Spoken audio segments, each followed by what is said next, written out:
buat janji ya? Iya. Baik, silakan. Kak Jura ingin duduk di sebelah mana? Sini? Di sebelah sini boleh? Oh, boleh. Silakan.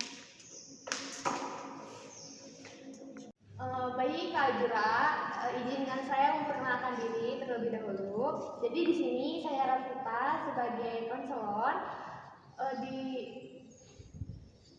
Nah, sekarang jadi Kak Ajura kenal sama laki-laki tersebut dari mana ya? Kok bisa gitu tumbuh perasaan seperti itu? Jadi saya sama dia itu satu komunitas.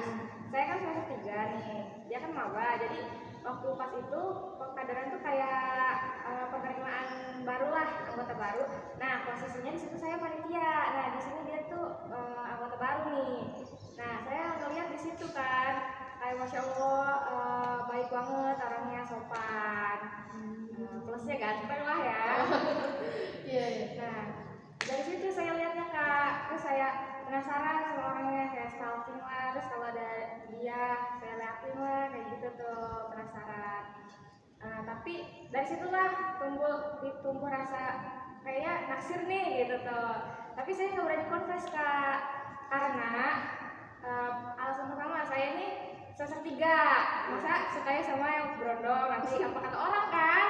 Nah terus satu komunitas juga, semisal nanti ada rapat, semisal dia yang nggak suka jadinya kayak gimana gitu, jadi canggung kan kalau misalnya dia nggak suka juga gitu kan. Oh, seperti itu. Jadi sebenarnya itu perasaan tumbuh begitu saja ya, tanpa bisa dicegah gitu ya. Iya. Oh, jadi Kak Jura ini suka sama laki-laki tersebut karena baik hati, soleh, plusnya tampan gitu. Jadi itu yang membuat Kak Jura tanpa disadari menaruh perasaan terhadap laki-laki tersebut. Betul Kak. Menurut saya Kak, tidak apa-apa untuk menyatakan perasaan gitu, karena daripada dipendam gitu kan, yang akan berujung nantinya pasti kakak menyesal sendiri gitu. Walaupun banyak banyak rintangan-rintangannya, seperti yang tadi Kak Azura bilang bahwa kalau Kak Azura mikirnya kakak semester 3 masa sih suka buron sama Brondo, padahal itu nggak apa-apa loh Kak. Maksudnya kan dalam dunia percintaan pun tidak ada aturan untuk batas umur seberapa gitu, walaupun ceweknya lebih tua atau cowoknya pun nggak ada aturan gitu kan, selagi tidak melanggar aturan negara dan agama gitu. Jadi tidak apa-apa. Nah permasalahan yang kedua, Kak Ajura merasa bahwa Kak Ajura ini perempuan, jadi malu untuk menyatakan perasaan. Itu pun tidak apa-apa. Itu pun tidak ada larangan bahwa yang menyatakan perasaan itu laki-laki atau perempuan, selagi itu untuk tujuan yang baik gitu kan. Jadi stop. Nah sebenarnya sudah seberapa dalam sih perasaan Kak Ajura sama laki-laki itu? Kayaknya dalam banget sih Kak, soalnya kalau saya lihat dia kayak gitu, kayak energi saya tuh langsung full kayak gitu Kak, positifnya. Oh jadi emang dia itu menjadi salah satu sumber semangat Kak Ajura untuk saat ini ya. Lantas kenapa gitu kakak tidak mau menyatakan perasaannya, terlepas dari permasalahan tadi yang sudah Kak Ajura sampaikan? Apakah ada hal lain yang membuat Kak Ajura itu sebenarnya tidak mau untuk menyatakan perasaan? Ada sih Kak, jadi dia itu kayak kalau saya lihat storynya di sosial media, dia tuh masih gamon Kak, kayak sama mantannya itu Kak. Oh, jadi Kak Ajura merasa belum ada tempat kosong gitu di hatinya, Iya. gitu, sehingga maju mundur gitu. Oke. Stop. Tapi perasaan kakak ini apakah mempengaruhi kehidupan sehari-hari kakak? Sangat mempengaruhi Kak. Setiap saya melakukan kegiatan, saya selalu mengingatnya gitu. Kayak saya mau makan, ingat dia. Saya mau tidur, kebayang-bayang tuh sama dia. Terus kalau misalnya saya mau berangkat kuliah, harapan saya kayak ya Allah semoga ketemu ya Allah, kayak gitu Kak. Jadi lebih semangat kuliahnya gitu. Bagaimana jika kakak tuh untuk tidak terlalu terpaku terhadap laki-laki ini gitu. Karena kan segala sesuatu yang berlebihan pula tidak baik ya. Tetapi kalau kakak merasa ingin lega gitu kan, bagaimana jika kakak itu tidak langsung untuk menyatakan perasaan, tapi bertahap gitu loh, seperti kayak menyapa atau PDKT dulu gitu. Apakah kakak berani gitu melakukan hal seperti itu gitu? Karena kan kalau langsung menyatakan perasaan mungkin laki-laki pun akan kaget gitu, mungkin bisa menghindar. Tapi bagaimana jika melakukan tahap awal seperti menyapa, berkenalan, PDKT gitu? Bagaimana kak? Kalau aku sih kalau misal ketemu nih di kampus atau di mana, pasti selalu nyapa sih, udah ngobrol. Berarti sudah dekat lah ya, walaupun dekatnya tidak banget tapi sudah mengenal lah satu sama lain. Oke, jadi tinggal satu nih permasalahannya, kakak tidak berani menyatakan perasaan kakak. Iya. Stop.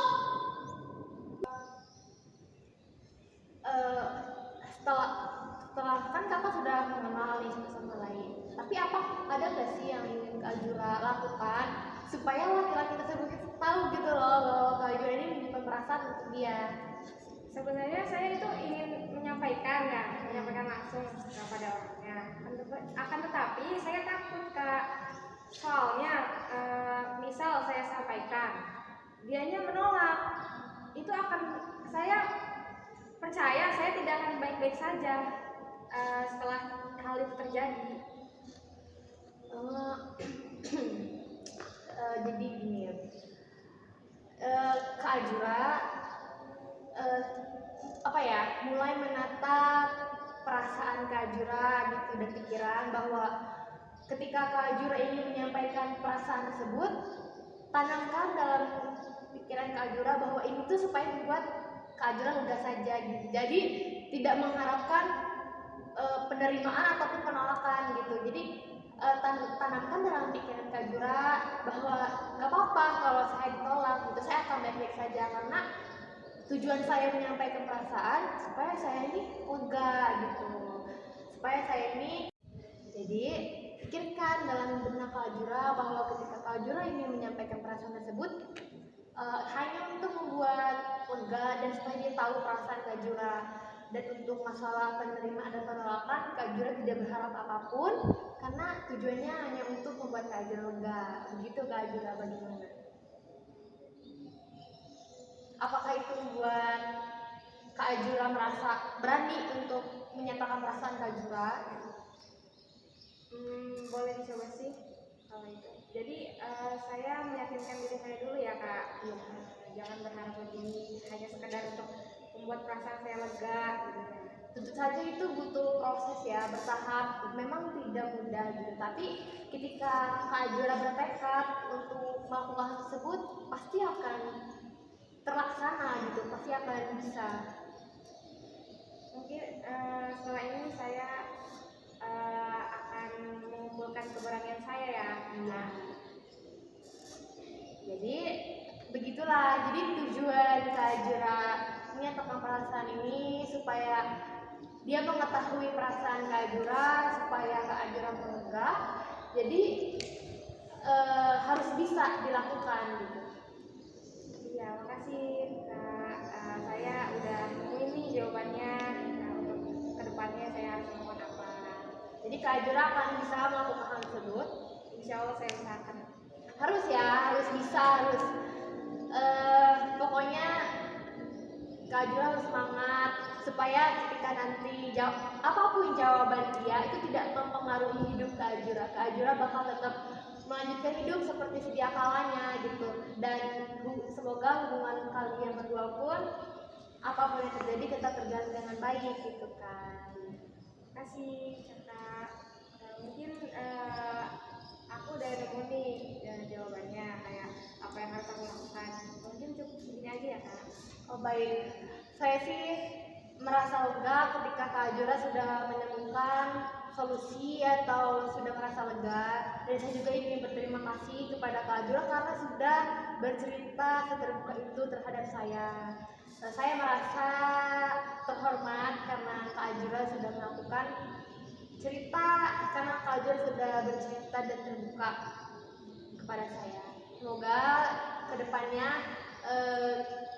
Kak Ajura bisa lebih berani untuk menyatakan perasaannya. Iya, siap. Ya, terima kasih Kak Ajura sudah Sama-sama, Kak. datang ke sesi konseling saya. Karena sudah dicukupkan di sini, Kak Ajura akan langsung pulang atau bagaimana? Iya, saya pamit pulang ya, Kak. Oh iya, mari saya antar ke depan. Boleh. Terima kasih Kak Iya, Ajura. sama-sama. Udah lah.